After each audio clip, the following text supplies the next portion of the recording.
Windows 10 or 11 computer keeps freezing randomly. Hey everyone, let's get started. On today's video, we have some of the solution by which you can solve the issue of computer keeps freezing.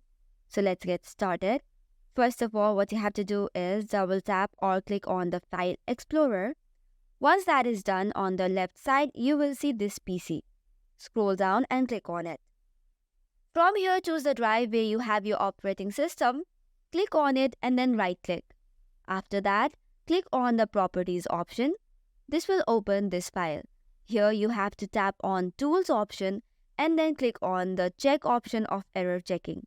Even though it is said you do not need to scan this drive, you have to tap on Scan Drive. This might take 5 to 7 minutes. Once that is done, you can move to next step.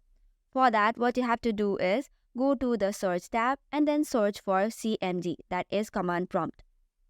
Hereby, do not open this directly, but then choose the option of Run as Administrator. After that, you will open this file. Hereby, you have to type in sfc/scan now. This will then begin the verification or scanning process. This might also take few minutes, so you will have to wait. Once this is done, make sure that you restart or reboot your device. Once that is done, let us move to the next step. For that, click on the search bar and search for Windows Update.